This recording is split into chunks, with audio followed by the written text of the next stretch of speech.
And today we are going to cover the topics or what are the simplest complex elements, and what are the convergence criteria, and what are the types of coordinate systems, compatibility conditions.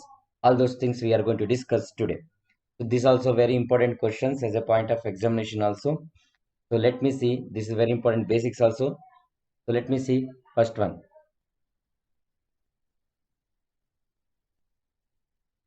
simplex. That is today topic. First one is simplex, complex, and multiplex.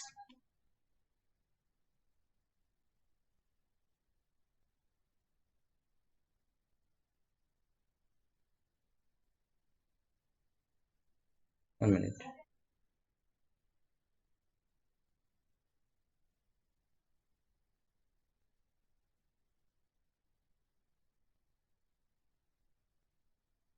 Okay.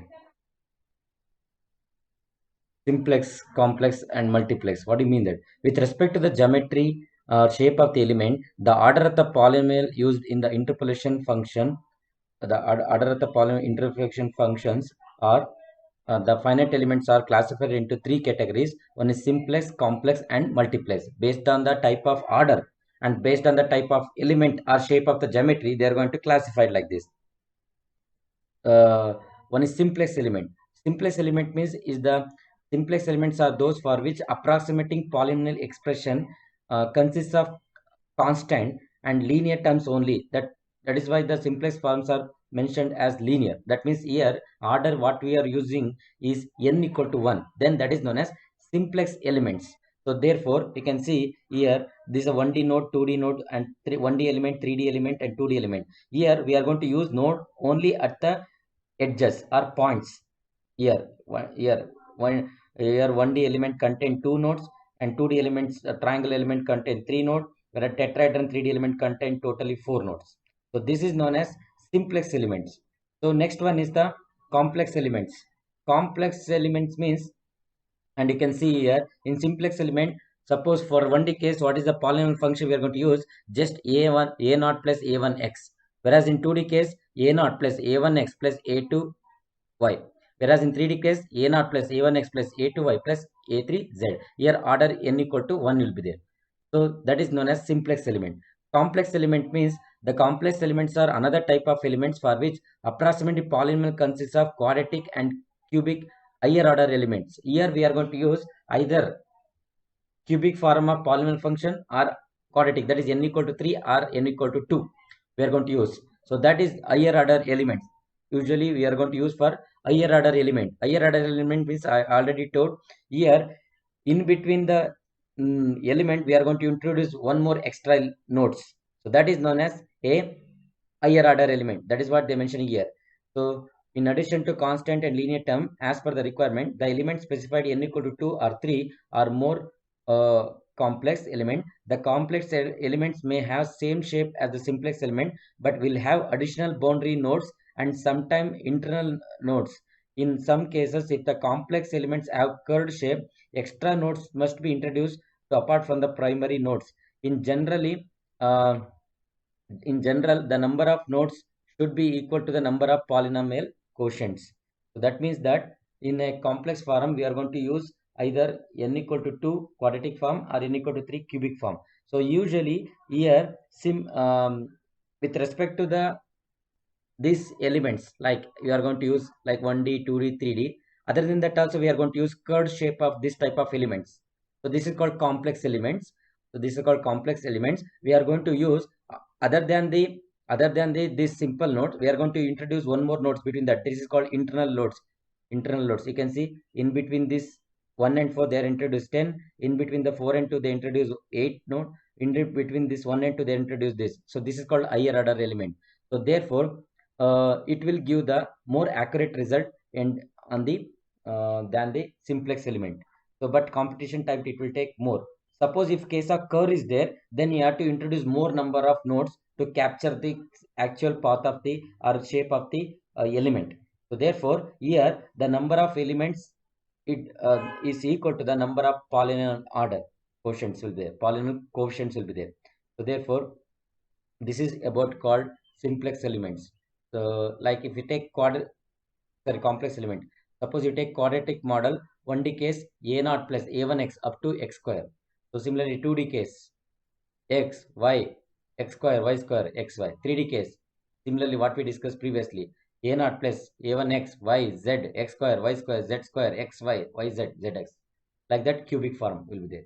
So those cubic form complex element means which is applicable to the higher order elements. Next one is the third one is multiplex elements. So multiplex elements are those whose boundaries are parallel to the coordinates axis to achieve inter-element continuity and whose approximating polynomial contain higher order terms. So the rectangle element shown in figure is an example of multiple elements. That means that so in case of multiple elements, the edges are or boundaries are parallel to the coordinate. We can see the element 1 2 which is parallel to the x coordinate and element this edge which is parallel to the x coordinate, as well as left side 1 to 4 this edge parallel to the y coordinate, 3 and 2. 1 minute.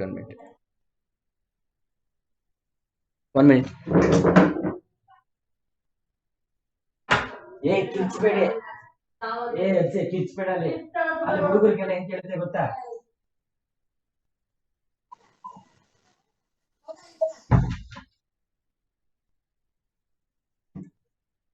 Okay, see where I'm discussing about the multiplex element. The multiplex element means the elements which contain the boundary which is parallel to the axis of the system. Like here this bottom and top edge which is parallel to the x-axis, and similarly this left and right edge which is parallel to the y-axis. This is known as a simplex elements. So usually all these quadratic elements are simplex called multiplex elements are called multiplex element, and usually which is a higher order. Why it is higher order element? Because you can see in between these nodes one more node is introduced. So like here 8 7 6 5 and 9, that's why it's called higher order element, and this type of elements is known as multiplex elements.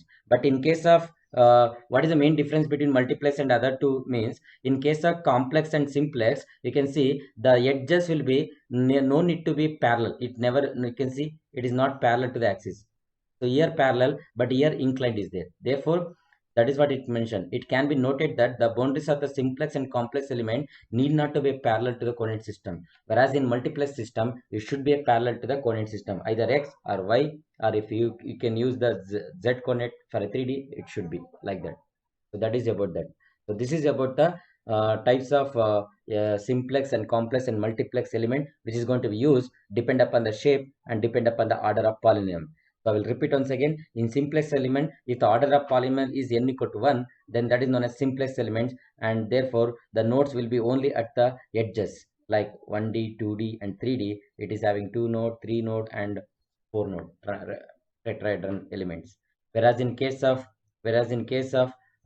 complex element, here they are going to use the order of n equal to 2 or 3, that is cubic form. Therefore, they are going to apply to the higher order element. So therefore, suppose you take 1D, there are 3 nodes there. In there, introduce one more node between this 1 and 3, like that 2D, 3D, and this is the curved shape of this one. This is the straight edge, and this is the curved edge type of complex elements. So in case of multiplex, they are going to use the element which is parallel to the axis of the system, that is x, y, either z. So this is about multiplex, simplex, and complex elements. Understood? Very important question. This one, most of the time they ask it this one. So this is you have to write it in exam as well as IE also. It is important. Is it clear? Is it clear? Huh? Yes, sir. Yes, sir. Understood. Hey, can you able to see the laser point? Can you able to see? Yes, Yes, sir. sir. All of you clear? Yes, sir. Clear. Okay. Yes, sir. Yes, sir. And one more is complex elements.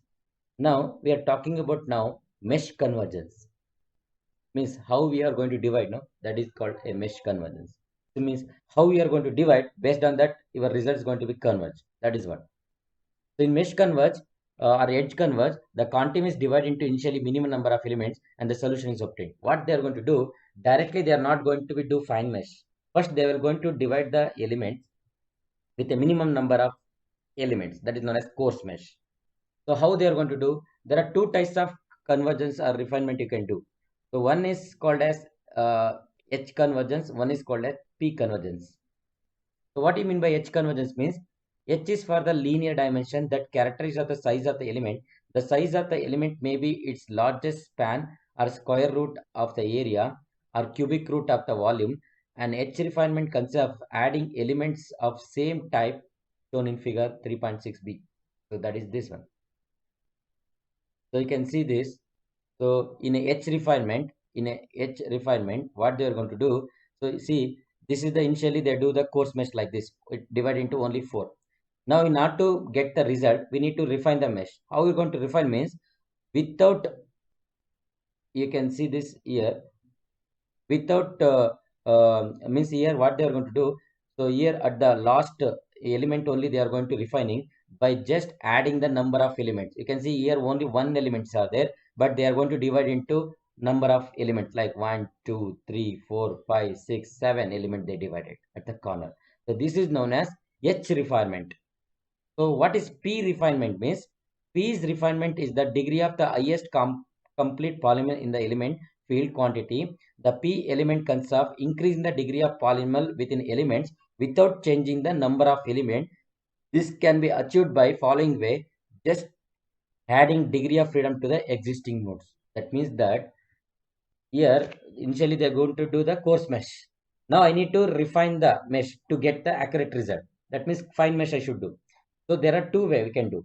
Either you have to increase the number of elements, either you can increase the number of nodes. As the number of nodes increases, the degree of freedom also going to be increases, and also the results will be converge more. Therefore, what they will do in the P refinement, without increasing the element, they just increase the nodes. Refinement they will do. See here only 4 nodes are there initially. Now, without increasing the element, just they introduce more number of nodes. Is the more the number of nodes increases, definitely the polynomial order also going to be increases, because polynomial order depends upon the number of nodes. So therefore, the polynomial order, therefore results also going to be converged. So that is known as, and degree of freedom also going to be increased, therefore results will be converged. And one more type, that is called R refinement. What is R refinement means? R is the rearrange. R called rearrange. R called rearrange. So here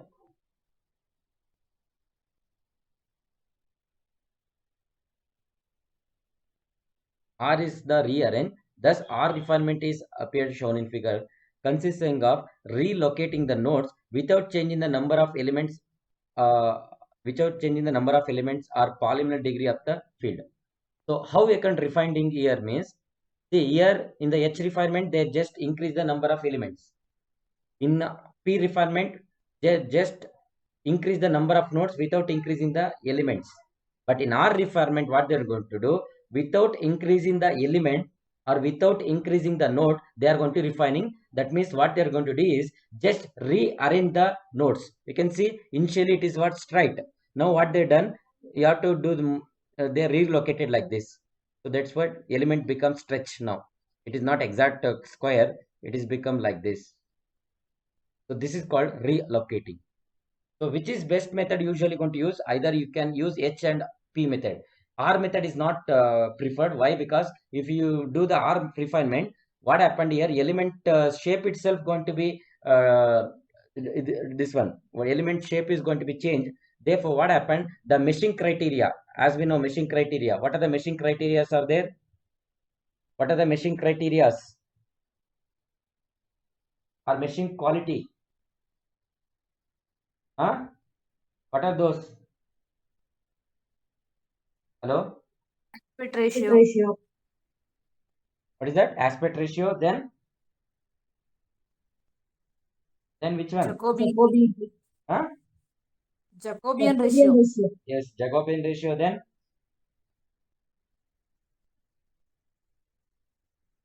Any others? Huh? Hello? Hello? Sir. Ruchita?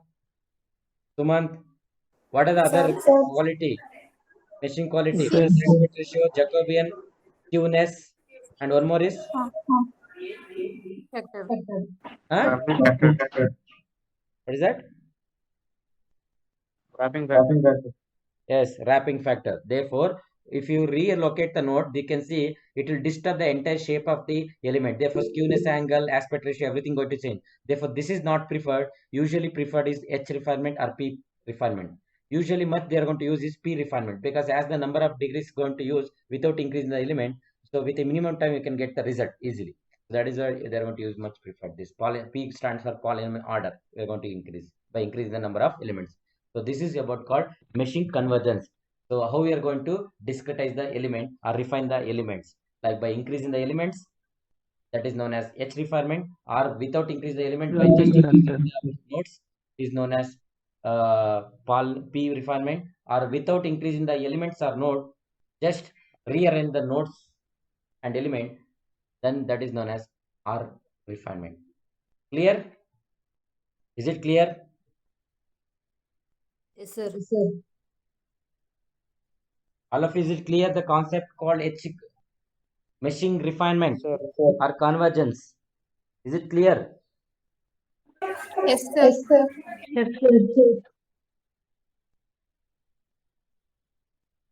And we come to the one more very important thing in a you're going to use in a entire FE8, that is known as convergence requirement as well as compatible condition, convergence condition or compatible condition. See, convergence means how closer way, how faster way you are going to converge the result to the exact solution. That is only the fundamental requirement here for any analysis. So how you are going to convert the result to the close, based on that your accuracy matters. How faster way with a minimum time we are going to convert the result, that is matters here. Therefore, what are the requirements or condition for that? So that is we are going to study here. In any acceptable numerical formulation, the numerical solution must converge or must tend to the exact solution of the problem. Since the finite element is a numerical technique, we obtain an approximate solution. As the element size is reduced successively, this sequence of approximate solution will be converged to the exact solution if the interpolation model satisfies the following convergence requirement. Means in order to convert the result to the approximate result to the closer one, we are going to just changing the elements, by increasing the elements we can do, as well as interpolation model which should be satisfy the convergence requirement. So how it will be satisfied? What are those conditions? Let me see. First one, the displacement model must be continuous within the elements. So means what model you are going to use, that is polynomial interpolation model, that should be continuous within the element. That means that you can see I written here the continuous. The second element should start by taking one edge of the common first element. You can observe here I shown the figure, element 1 and element 2. For this, which is the common boundary? This is the common boundary or common edge, middle one. Now, similarly, when you are going to divide, instead of 2, if I am going to divide 4, then next the next element should be start with the this boundary. Element 3 should be share the boundary of the element 1, that is this one. Similarly, element 4 should be share the one more boundary of the element 2, that is bottom one, this one. You should not be any gaps. That is called continuous. That is known as continuous. So that is what they're saying. The second element should be start by taking one edge is the common. See, for element 1, this element 2, this is the common edge. For element 3, element 1, this is the common edge. Element 2 and element 4, this is the common edge. You should be start with the common edge. You should not make any gaps. That is called. So this requirement is satisfied using polynomial type displacement model, which is inherently continuous, like a naught, a1x, a2x square, x cube, x4, like that. So by using polynomial higher the order, we are going to make the displacement model continuous. That is about first convergence requirement. Next, second one, the displacement must be compatible between the adjacent elements. That is also very important. Compatible. What we mean by compatible? When it deforms, there should not any discontinuity between the elements. The element must not separate or overlap. Example, I will show you this figure. You can see initially the elements are like this when you are up without applying the load. When you're going to apply the load, what happened? It is going to be deformed like this. Even elements also deformed like this. See, now what happened? It will maintain the same continuity. It will connect it. Node 3 and node 4 are connected and there is no gap. But incompatible means what happened? This is called compatible. Incompatibility means you can see when it is loaded, there is a gap. You can see there is a hole or gap in between the boundary when it's loaded. Now here there is no gap. Here it is become boundaries become it create a gap or it will be overlap. You can see one element overlapping with another. 1 and 2 overlapping with another. That's why they mark it in a black color. So this is known as incompatible elements. Therefore, your displacement must be compatible between the adjacent element when it is going to be loaded. The statement makes suggestion that adjacent element must deform without linking the gaps or overlaps. You can see without creating like this overlap or gap, it should be deformed continuously. So that is meet the compatible condition. That is the second criteria. So next one, the displacement model must include the rigid body displacement of the element. So we are going to use the word called rigid body. I think you heard about rigid body word, isn't it? Or rigid body, have heard it or not? Rigid body. Heard it, sir. What do you mean by rigid body then? Yes, sir. What do you mean by rigid body?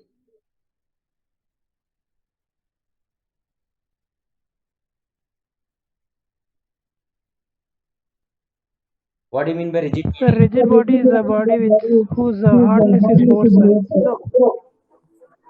hardness is more? No. Can you tell me the opposite word for rigid body? Rigid. Opposite word is what?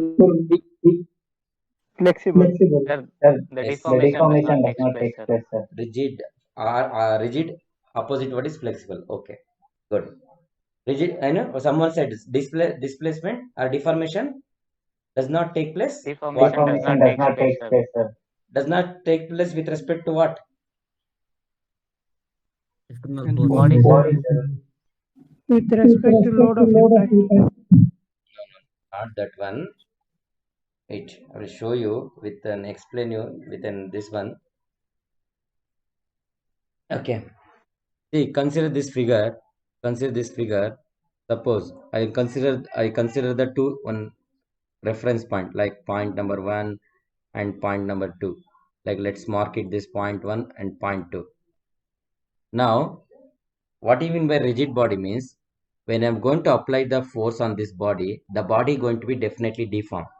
So this, suppose I will take the initial before going to apply the distance between this, let's say 10 mm. Between these 2 points, there's a 10 mm is there. Now, rigid body means when you're going to apply the force on the body, it should not create any displacement within the body itself. That means when you're going to apply the force on this 1 and 2, what is the distance is there maintain 10 mm, that should be maintained even though it's apply the load after the deformation also. You should not make any internal deformation. You should create only external deformation. Means how much you are going to apply the force, that much it has to be deformed. That is known as rigid body. Suppose in case you can take a second case. What do you mean by flexible body means? I'll show you.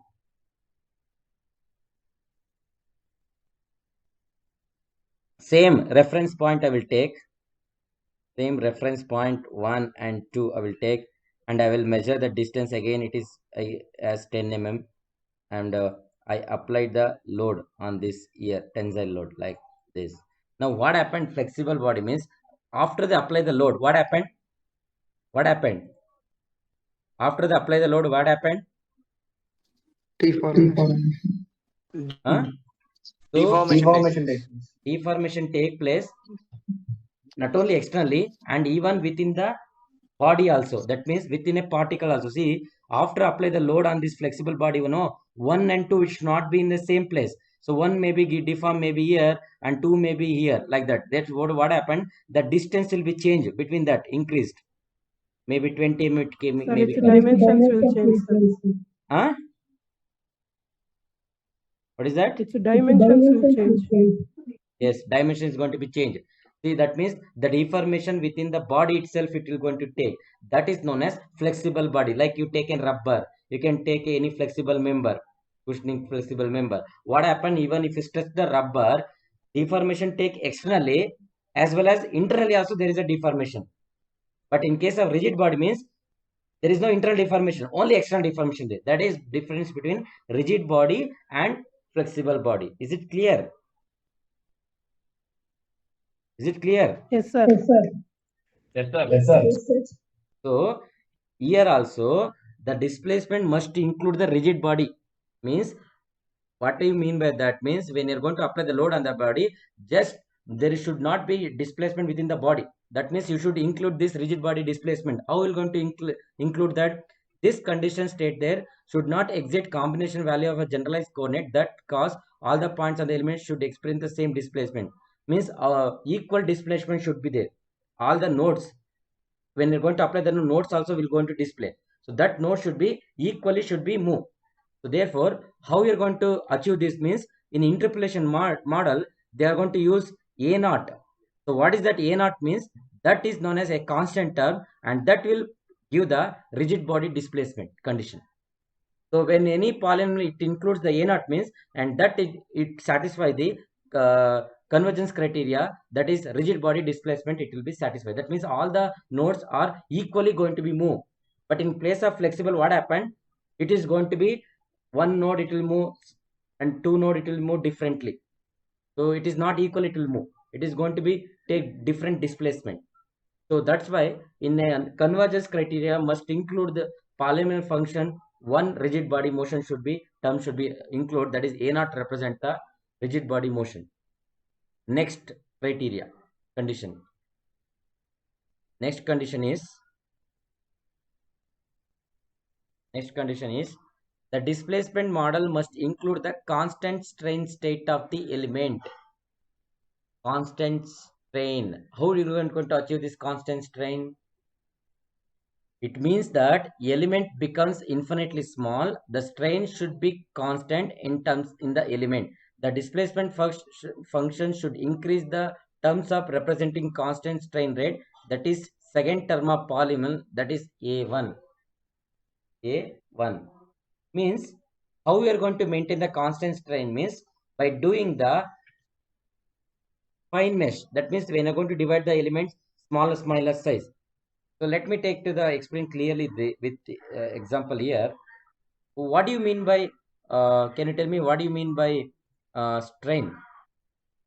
What do you mean by strain? What do you mean by strain? Hello? Change in length by original length. Yes. Right now, change in length by original length. Suppose take an example, this one. I'm going to divide like this, only 4 elements. 4 elements I divided. So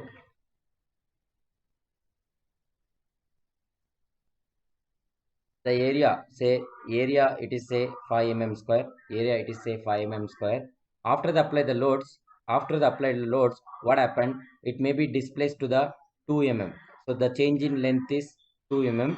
That is delta L, and original length of this original length of this element is say 5 mm. Therefore, I need to find the strain. So in order to find the strain, change in length by original length, that is delta L by L.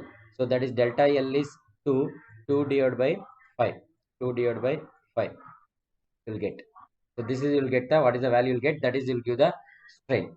Now this is the fine mesh. This is not a fine mesh, it's a coarse mesh. What I'm going to do now, I'm going to make it to the fine mesh. That means fine mesh means I'm going to divide it small elements like this, like this, like this, like this. I'm going to divide. Now, so let us say each element length, edge length is say, now let us say example 0.05, 0.05. So that is the original length now of the element is 0.005, and my delta L, that after the apply the load, the change in the length of the elements is 0.00. Let us take example. I'm taking 0.005. Now I need to find what is the strain cause. Similarly, same thing, change in length by original length. The change in length is 0.005 divided by 0.005. Let us take here already 0.05 is there. Okay, 0.005 divided by original length is 0.05. Therefore, what happened? The value will be decrease. So almost it is become same. So therefore, that means that as the number of element you are decreasing, no, strain become almost same, or it become constant.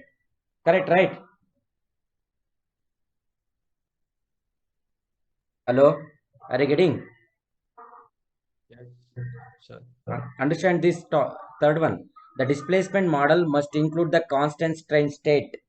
It is almost when you make the finer the mesh, you can maintain the constant strain. That means almost strain is equal to zero, become closer to the zero value. That means almost constant value will be there. It's not going to change. If you use the coarse mesh, then the strain will be more. Difference will be more. But in case of this one, finer mesh, you can maintain the constant strain. How we can maintain the constant strain that you can achieve? That you can use in a polynomial function. A1 term is there, no? That will represent the constant strain term. Constant strain term. Therefore, if all three condition, if and one more, I will come to this point later. Next, fifth one, the displacement function must have number of generalized coordinate equal to the number of nodal displacement or degree of freedom. Means how many displacement function having number of generalized coordinates.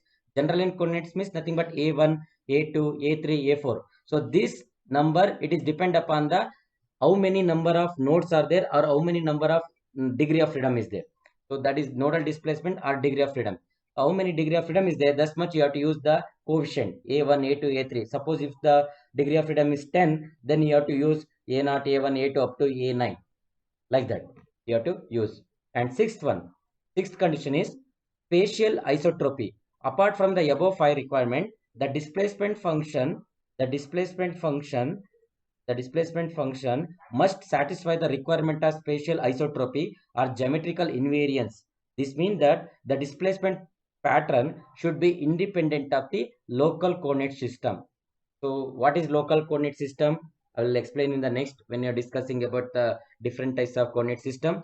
So this displacement pattern means how the element or nodes is going to be displaced. No, that should be independent with respect to the local coordinate system.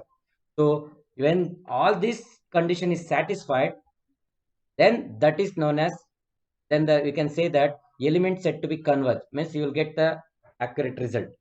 If condition 1 and 2 only satisfied, then it's set to satisfy the completeness condition. That is condition 1 and 2. Which is condition 1? Condition 1 is this one. The displacement must continuous with the element, and condition 2 is the displacement must include the rigid body displacement, and that is known as what is that condition? Completeness condition. If all the 6 condition is satisfied, then that is known as converge condition. So what are those conditions? I will repeat once again. In order to get the converge requirement, the first condition is displacement must be continuous within the elements. That means continuous as well as compatible. Continuous means when you are going to divide the element, each element should be share the adjacent element of the same edge, like this. One edge should be common. And the second one is the displacement must be compatible between the elements. Compatible means when you're going to apply the load on the body, the element should not create any gap or overlap. It should be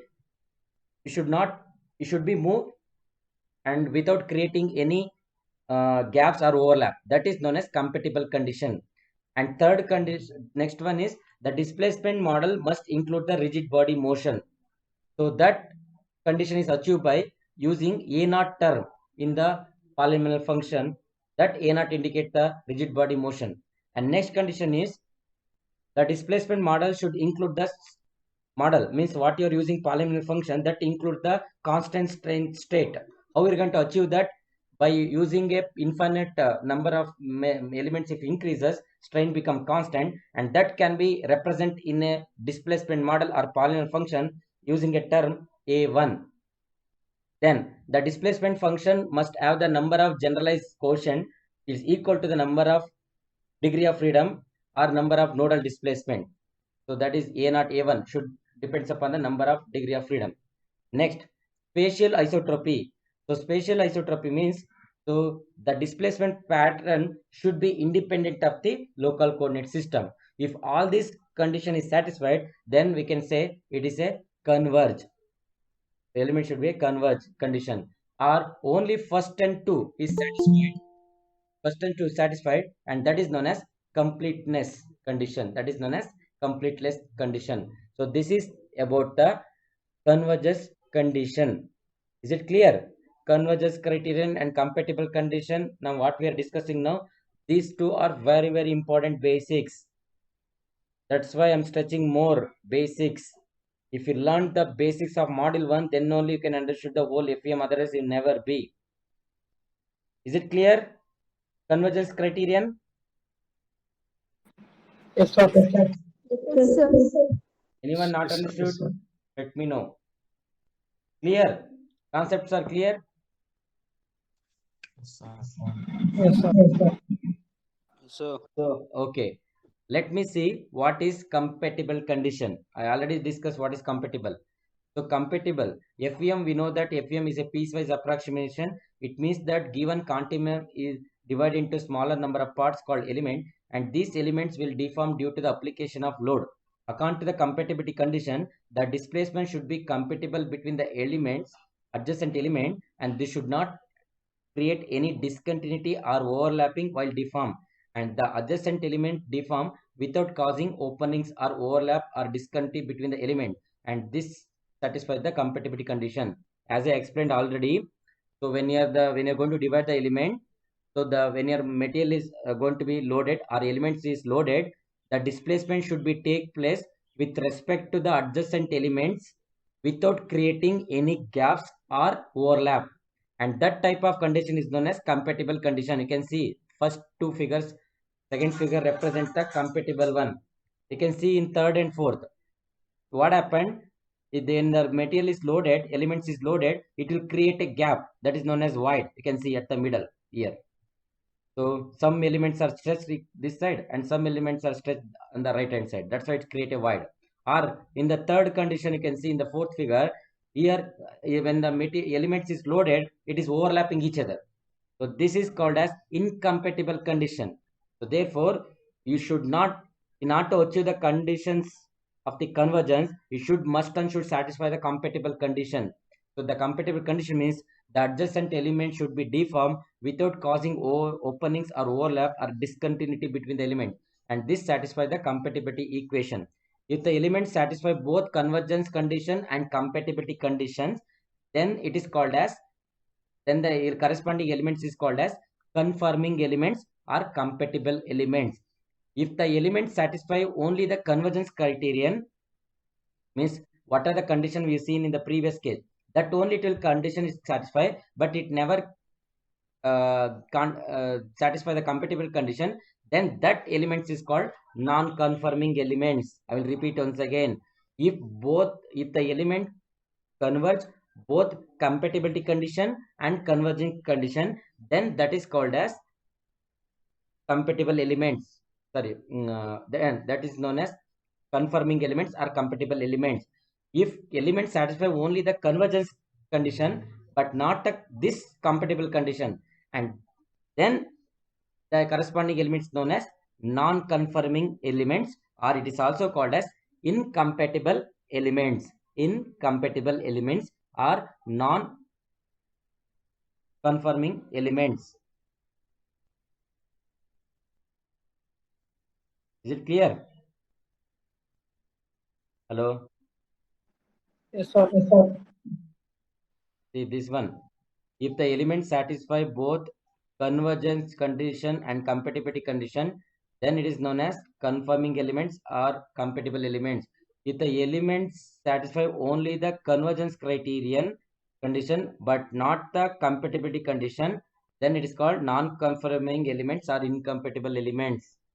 Compatible condition means the elements should be deformed without causing any overlaps or discontinuity or openings. That is known as compatible elements or conditions. Highlighter, you can see, I highlighted some points. You can see, able to see that yellow color I highlighted. Have you seen that? Yes, sir.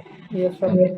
So, So this is about called convergence requirement and compatibility condition. This is very important conditions. Question. They will ask in the exam, write a condition for the condition of the compatible and converging. Then you should write this. Important question. Is it clear, all of you? All of you, is it clear? All of you, not one or two guy. I'm asking for all. Yes, sir. yes, Yes, sir. sir. Yes, sir. Okay. Now next basic is coordinate system. Can you tell me what is mean by coordinate system? First, you heard about coordinate, that you know well. What is coordinate system? Hello.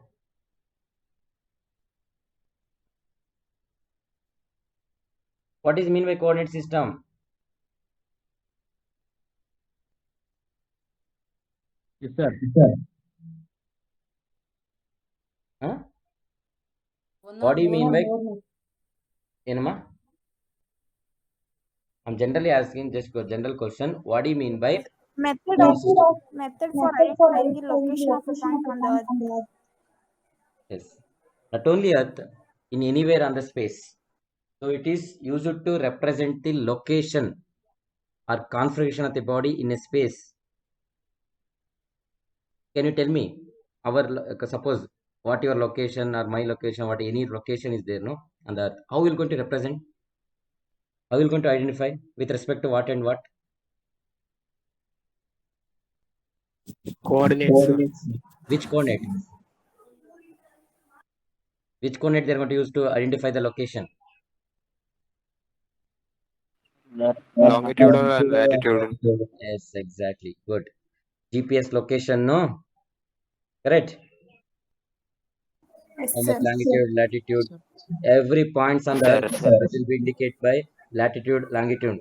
If that is GPS location. Based on that, you can locate how much distance is from yours to the reference point, like that. Even for the planets, how we are going to measure the location? How we are going to measure the location of the plants? So not plants, sorry, planets. Planets. How are we going to locate? Hello. Sir, Planets. How are we going to locate planets? With respect to the from the Earth planet, how much each distance of the other planets are there, like that they are going to measure what is a kilometer. Similarly, galaxy, how are you going to measure? Light years. Huh? Light years. Yes. Light Yes. years. Yes, good. So similarly, anything. See, suppose I'm going to writing a figure. So now for that, with respect to some reference point, I should measure what is the distance should be allocated. That suppose I writing a points here also. So from the x-axis, what should be the what is the this one? What you call distance from the x-axis, y-axis, or z-axis? Because when you're going to represent a 3D, we need to find the distance. Means we need to with respect to reference point, you have to draw the things. So therefore, in FEM also, we are going to use the coordinate system to represent the location of elements as well as the location of the what you call nodes. So here basically coordinate systems are there are two. So one is global coordinate system, or it is called Cartesian or rectangle coordinate system. Another one is polar or cylindrical coordinate system. See, Cartesian or rectangle coordinate system, polar or cylindrical coordinate system. So Cartesian means when you are going to represent the system with respect to the linear mutually perpendicular system with respect to three axes, that is x, y, z. Linearly you are going to measure distance from the x-axis, distance from the y-axis, and distance from the z-axis. Similarly, polar or cylindrical coordinate system is you are going to measure the location with respect to the r, theta, z. You can see this is Cartesian coordinate system, x, y, z. All three are mutually perpendicular. Polar coordinate is r, theta, z. We are going to represent. So these three also mutually perpendicular to each other. So example for this, we are going to represent, suppose any take a plane body like rectangular, square, we are going to represent with a local, Cartesian coordinate system. Suppose you take a cylinder, pipe, or it may be shaft or rotor, then that is going to be represented in a polar coordinate system. So this is about that. Now, in same thing, this is about the general one. Configuration in order to represent the geometry, we are going to use these two types. Similarly, in FEM, we are going to represent with the main three coordinate system in to represent the position of the nodes as well as the position of the element with respect to the some fixed axis. So those axis is known as coordinate system. What are those coordinate system we are going to use is here is one is called global coordinate system, local coordinate system, natural coordinate system. Keep this in mind. First, what we discussed these two Cartesian and polar, which is the coordinate system which is used to represent the any geometry, either rectangle, square, tetrahedron, pentagon, whatever it may be. Those we are going to represent with these two system. Either it some are Cartesian, we are going to represent, some are coordinate, polar coordinate we are going to represent. So, but in FEM, to represent the location of the nodes and elements, we are going to represent with the three coordinate system. One is global, local, and national coordinate system. So what do you mean by global coordinate system? Global coordinate system means in this coordinate system, location of the nodes or points are specified by common axis whose origin away from the element. Means take an example this 1D and 2D. Suppose 1D element is there, two nodes are there, and here we are taking x1 and y1 as the displacement. Now with respect to the origin we are going to represent. See, this is the origin, x origin, but this always away from the origin. Let's see here. Suppose you take the 2D, each node is represented with the what is the distance from x1 y1, x2 y2, x3 y3, x4 y4, like this. I will show you in that. I will write it. See here, from here to here, what is the distance? This is x1, this is x1, and this is y1, like that. So x1 y1 with respect to node 1, x2 y2 with respect to node 3, node 3, node 4, like that. So this can be represent with respect to the origin always which is away from the element. See, this is the origin x and y which is always away from the elements. You can see like this. So this is known as which coordinate system? Global coordinate system. Next one is local coordinate system. What do you mean by local coordinate system? Is in this coordinate system, axes are located at the nodes. See here the main difference. In the case of global, axes are represent away from the nodes, element. But here the axes are represent with at a node only. You can see here in the 1D element, here x, here y, and in case of 2D, in the middle they represent here x and y, like that. So in the nodes itself, they are going to, or element itself, they are going to represent element. Either it may be at the node or it may be center of the element. Usually in 1D, they are going to represent at the node. Usually for 2D, usually it represent at the center. Even for 3D also represent at the center of the element. The axes are represent at the center of the element. That is known as local coordinate system. That is known as local coordinate system. I think we are used here somewhere. Where? Here, I think. So this is a incompatible condition. Sorry, convergence criteria we discussed last point. No, in spatial isotropy, This means that the displacement pattern should be independent of the local coordinate system. It should not depend on this x and y or here.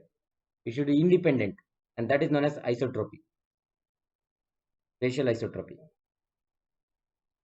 Third one, very important one, coordinate system, that is known as natural coordinate system. That means that a local system that permits the specification of a point within the element by dimensionless or normalized number whose absolute magnitude never be exceed the 1. I will repeat once again. A local system that permit the specification of the point within the element by dimensionless or normalized number whose absolute magnitude never be exceed 1. So that means that you can see in the figure here 1D element we taken, 2 nodes are here. Here each nodes are specified with a normalized number. You can see zeta. Here we are going to use local coordinate system, natural coordinate system as the symbol zeta. So this value never exceed 1. So if you can see the node 2 is plus 1 and node 1 is minus 1. Therefore at the middle it is 0. So therefore local coordinate system correspond to the elements and a global coordinate system is correspond to the continuum. That is very important. See, always global system what we are representing here, which is with respect to the entire continuum or entire structure. But local coordinate system what we are representing, that is with respect to the element. But one more, natural coordinate system what we are representing, that is with respect to the node. I will repeat once again. Global coordinate system always represent the for the total continuum or the structure. Local coordinate system which is used to represent the elements, which is not naturally usually for the nodes. So therefore this is about types of coordinate system we are going to use in a FEM in order to represent the nodes and element. Global, local, natural. Global means they are going to represent the specify the point with respect to the origin. Always elements are away from the origin will be there. Where in local coordinate system they represent the nodes or points with respect to the on the points or middle of the element. Like in 1D with respect to the point they will specify the origin, or in 2D or 3D they are representing in a center of the element. In a local coordinate system means they specify the point on the element with respect to the nodes with a number, normalized number, that is called zeta. Either the value either it may be 1 or minus 1 will be there. So it never exceed the unity. It is always 1 plus positive 1 or negative 1 will be there. So this is known as what you call types of coordinate system in the finite element method. Understood, all of you? Understood? Sir. Sir. Okay. Now we are talking very important. We got to know what is natural coordinate system, local coordinate system, global coordinate system, Cartesian coordinate system, polar coordinate system. Now here we are talking about what is the relation between natural, that is this one zeta, and Cartesian coordinate system, that is x and y, with respect to 1D x, with respect to 2D x and y, with respect to 3D x, y, z. That is we are going to finding here. See, you can see this figure. Okay, you can see the figure here. So this is the 1D element I taken with respect to 2 node. So therefore here it can be represent with respect to natural coordinate system is here zeta equal to 1 and here zeta equal to minus 1. At the middle is zeta equal to 0. So like this, here zeta equal to 1 means it comes here, zeta equal to minus means like this. So this is the represented with the natural coordinate system. Suppose our same thing I'm going to represent in the global coordinate system means, see, this is my reference of the axis. Say I will write that.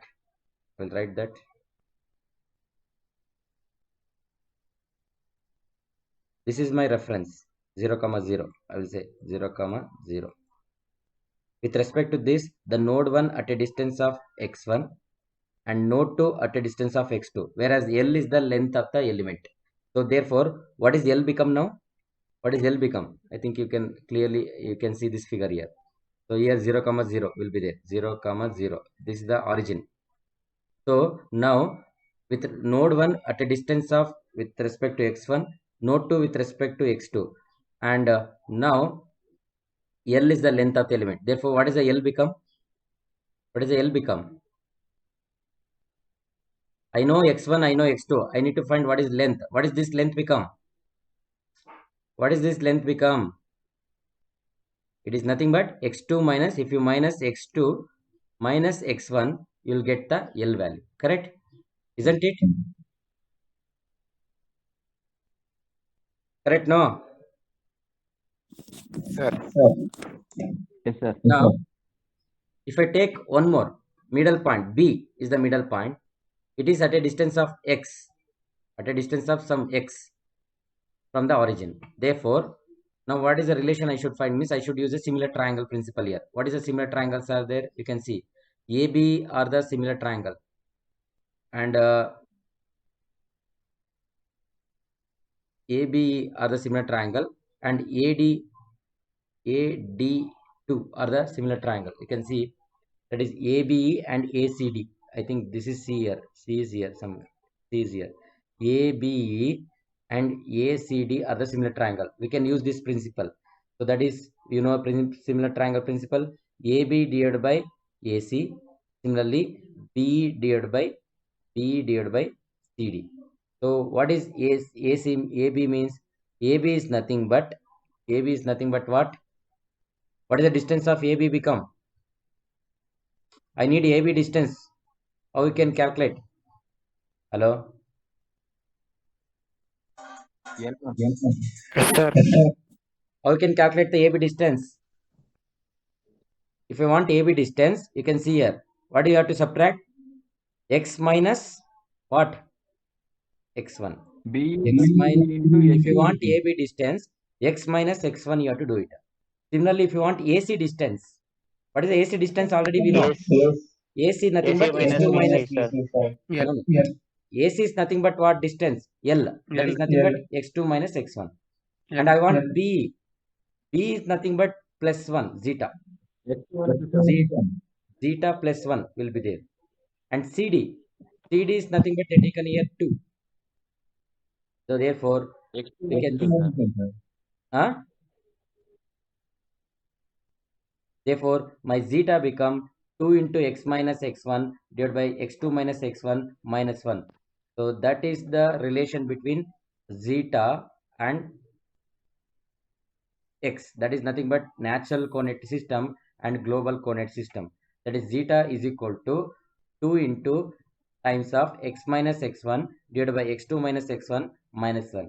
So this relation, what is the relation is there? This relation we are going to use in the next modules. Second module, third module, usually second module much we are going to use. So this is relation between natural coordinate system and Cartesian coordinate system. That is zeta. You have to memorize this. Zeta is equal to 2 times of x minus x1 divided by x2 minus x1 and minus 1. So we are going to use, especially in module 2, 1D bar, we are going to use this relation. So that is about the relation between natural coordinate system and Cartesian coordinate system. So this is about the coordinate system. So topic. So there are two types basically to represent the geometry, Cartesian and polar. And FEM there are 3 types: global, local, and natural.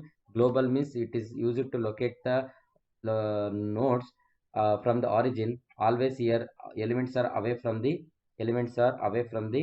what? No, origins will be there. So our axis will be there. In local coordinate system is used to represent the nodes. Therefore, the coordinate system is going to be located either on the node or middle of the element. Next one is natural coordinate system. Is the local coordinate system.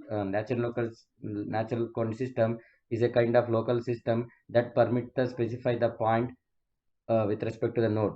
So with a number, normalized number, that is zeta. That is zeta.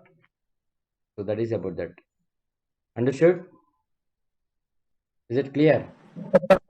Yes, sir.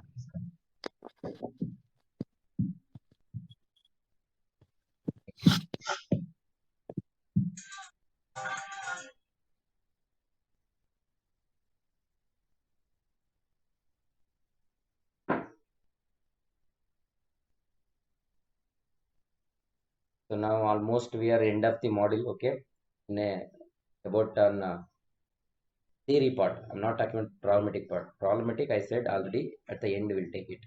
That is a different type of problem. The only theory part we are doing. So that we are going to discussing now here the last end of the module.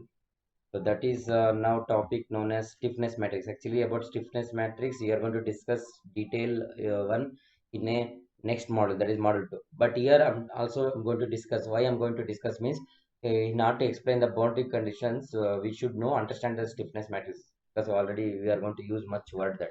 So that's why here we are giving just a glimpse of that. But about the detail about the stiffness matrix, I will explain you in the model number 2. This stiffness matrix concept which is going to use in an entire FEM, any types of problem, any type of problem you take it, any type. If you don't know stiffness matrix means gone case.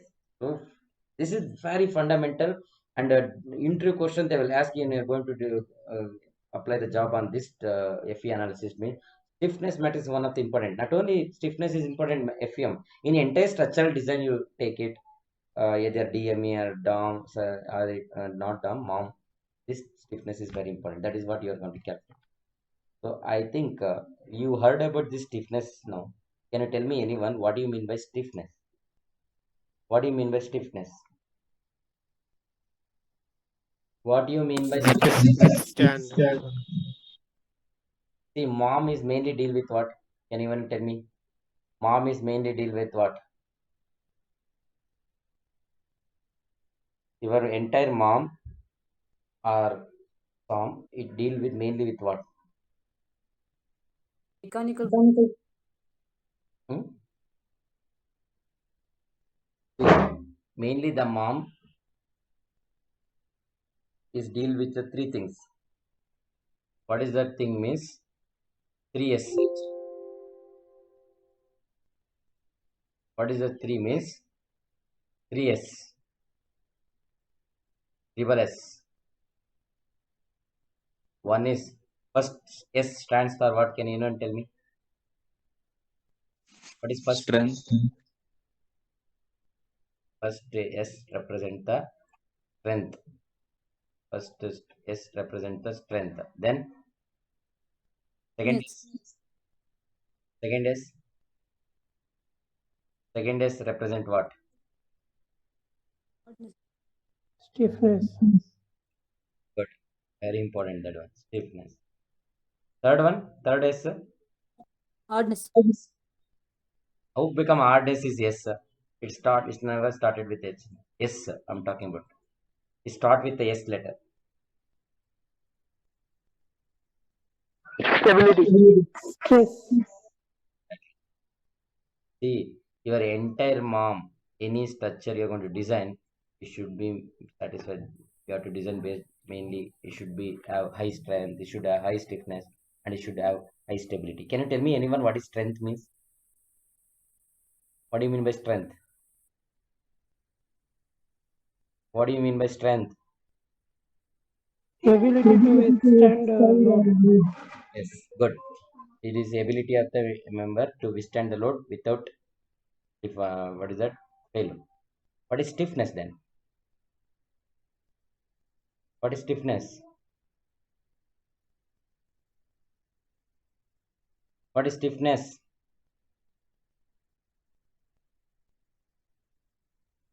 You heard no this word, very important. What is stiffness? Hello. Unable to bend. Unable to bend. Okay. What do you mean that? Which Bending has means To stay in the actual shape after applying the force. that means that it is a property of the material that it will resist the deformation. That means that any type of more deformation. rigidity. Yes, it may be a bending, it may be a what you call the rotating, or it may be a tensile action, compression action. So that means it ability to resist that deformation when you're going to apply the load, and that is known as a stiffness. Finally, what is mean by stability? What do you mean by stability? What do you mean by stability? Hello? No change in dimension after application of load. No change in dimension means no changing the configuration. Initial configuration means suppose initially bar is straight.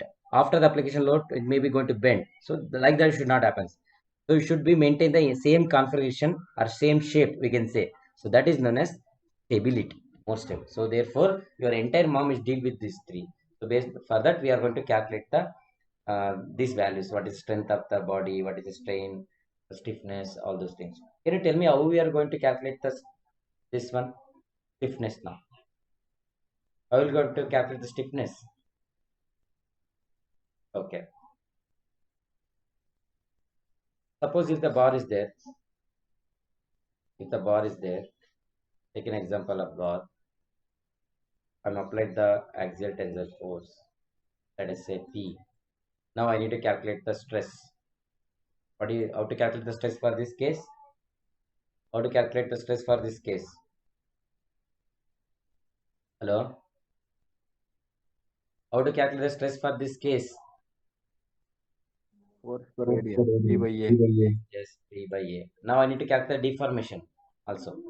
Can you tell me how to calculate delta L or deformation? How to calculate? How to calculate delta L for this case? You know, right? Tell me.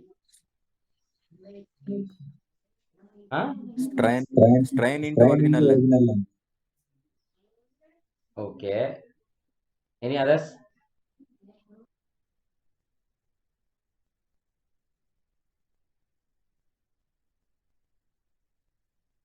And one more very famous equation, I think you know this, that is called as PL by what? AE. AE. That is nothing but someone said strain into length. That is all. Because strain is nothing but stress by Young's modulus. Correct? No? Huh? Yes, sir. Stress by Young's modulus. Again, stress what I can call as load by area. That is nothing but PL by AE. Now this is known as deformation, because how much you are going to apply the load, based on that how much deformation is going to be take place. That is inversely proportional. Now stiffness. So stiffness is totally opposite one. Now therefore, what do you mean by stiffness means stiffness is nothing but I will write SIF only, 1 over delta L. 1 over delta L. That is inverse of the deformation. Means it has to resist. Means it is inverse. That is 1 by 1 over delta L is called as what? Is called as what?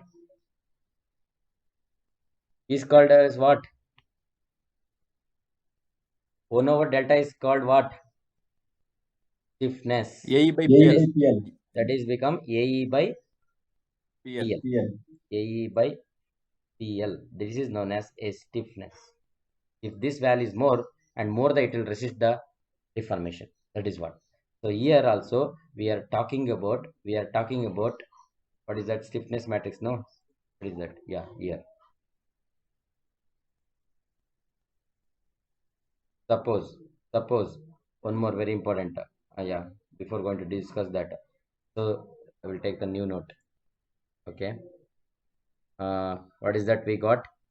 Stiffness is, suppose stiffness is we got as AE by what? AE by what? PL. Yes, A by PL we got, correct? A by PL. So that is nothing but a stiffness. Our stiffness we can consider as 1 over delta L. 1 over delta L. So therefore, so suppose if you consider the delta L, let us take delta L formula in the same way. PL by AE, PL by AE. Suppose when you're going to apply the force, what is the unit displacement in order to calculate in order to cause a unit displacement, say 1 mm or 1 meter, whatever it may be. So then what is P equation become? That is 1 is equal to PL by AE, PL by AE. Therefore my P become AE by L. L. AE by L. So P equal to AE by L. So this is the force is used to resist the deformation, that is called as stiffness, AE by L. AE by L is nothing but what? It is a stiffness. So therefore we are going to use that one here. You can see here, I will read it first and then I will discuss about the matrix. So anyway, I will clearly explain one more time in the next modules. So the primary characteristic of the finite elements are embedded in the element stiffness matrix.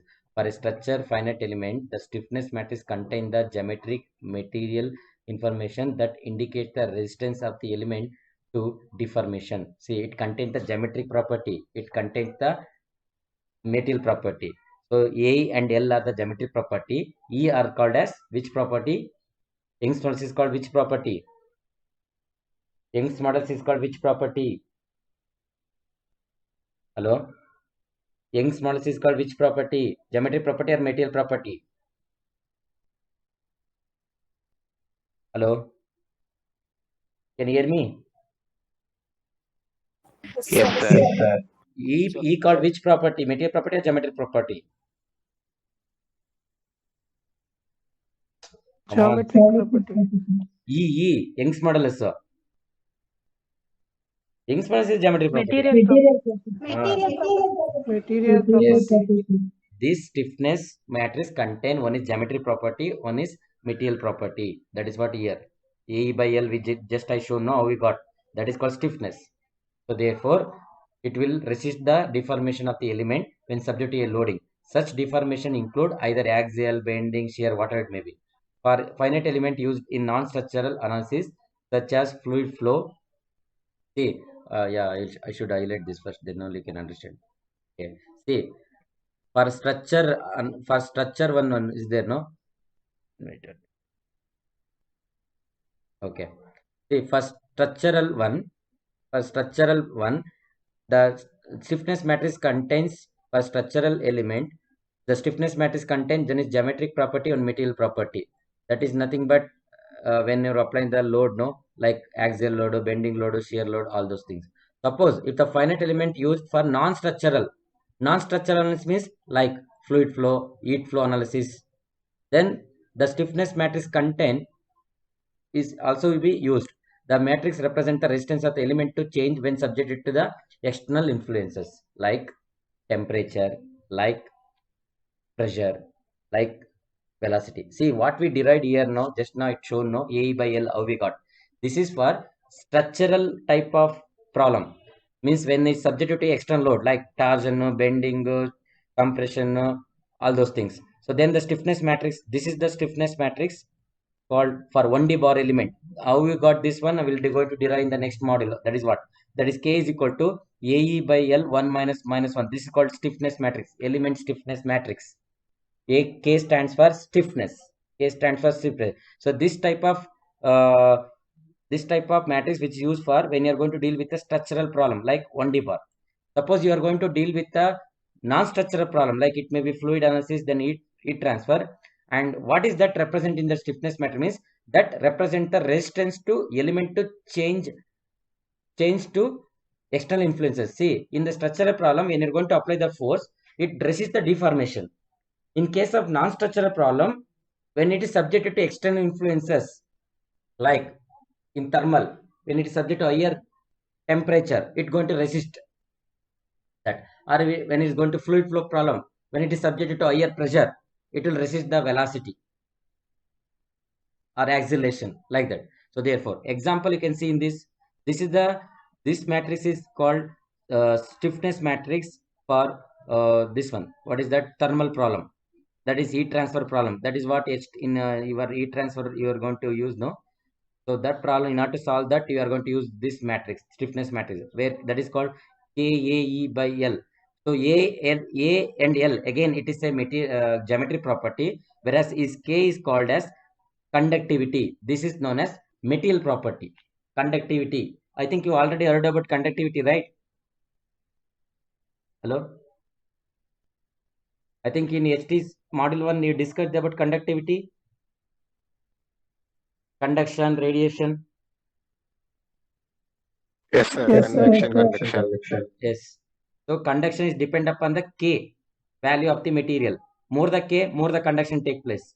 So here K is nothing but material property, that is conductivity of the material. So when you are going to deal with a structural problem, this is the matrix which contain, one is geometry property, one is material property, that is A, E, L. That is structural problem means it resists the deformation when subject to external load. Non-structural problem is it resists the element to deform. So when subjected to external influence like temperature, fluid pressure, all those things, all fluid type of problem, all your thermal type of problem is called as non-structural problem. One example we given, the stiffness matrix for thermal cases is this one. Again, this one we are going to derive in a model number 5. So this is about the stiffness matrix, which contain the which represent the stiffness of the element here. We are talking about here element, no, because in a finite element. So how much more the stiffer is their element, that reduce the deformation of the nodes. More the stiffer of the element, it reduces the displacement of the node. So that is again how we are going to calculate for each element means, for a structural problem like this, like 1D bar problem, for like thermal problem like this, where that is called non-structural problem. So then what may be the properties of this stiffness matrix? It's a very important one as a point of examination. They always, this global stiffness matrix, it depends upon number of nodes. More than number, more than that is it's the global size stiffness matrix size depends upon the number of nodes n. So it is 2 degree of freedom, then 2 into 2 size will be there, and 4 degree of freedom, 4 into 4. Always this global stiffness matrix is a symmetric matrix will be there, and that order of the matrix will depend upon the degree of freedom at each node. It may be 2, 4, 5. If 5 degree of freedom at each node, then 5 by 5 is the size. 5 columns, 5 rows will be there. Always stiffness matrix is a symmetric matrix, and always stiffness matrix is the banded matrix. I think you know about banded matrix. What do you mean by banded matrix? What do you mean by banded matrix? What do you mean by banded matrix? Sir, whose corner elements are 0. Yes, outside the bands, the non-zero elements are there. Within the band, outside the band, 0 elements are there. Within a band, non-zero elements are there. That is known as banded matrix. So, and also this stiffness matrix, in the principal diagonals, elements are always positive will be there. And if you add any columns, must be equal to 0. Any columns, you can see this is the symmetry matrix, no? 1 minus 1 0, minus 1 0. So that means in a stiffness matrix, if you add any column, it is become 0. It is an unstable element, so determinant is equal to 0. Here determinant, what is the determinant matrix is there, no? Determinant A. So this determinant also of this always stiffness matrix is equal to 0 will be there, and determinant of the matrix always 0, and that is the same point. So determinant of matrix always 0. So how to calculate the determinant? Can anyone tell me how to calculate the determinant? That is A divided by what? A inverse, correct? No? You are going to calculate the determinant. See, these are the properties of the stiffness matrix. This is also very important question. They will ask you in the exam, what is stiffness matrix and what are the properties? Stiffness matrix properties are, keep this in mind, always stiffness matrix are symmetric matrix.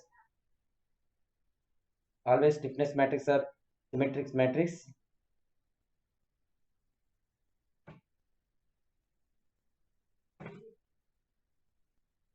Stiffness matrix. Okay. Always stiffness matrix is the symmetric matrix. Always stiffness matrix are the banded matrix, and the stiffness matrix order n, it depend upon the number of nodes at the each node, and the principal diagonal elements are always positive, and if the sum of the columns of the elements, if you add it, it will become 0, and determinant of the matrix are always 0 will be there. So these are the properties of the stiffness matrix. Hello. Yes, sir. So Yes, this sir. is today. I think we will stop it here. In the next classes, we Yes, sir. will cover this topic and two or three topics.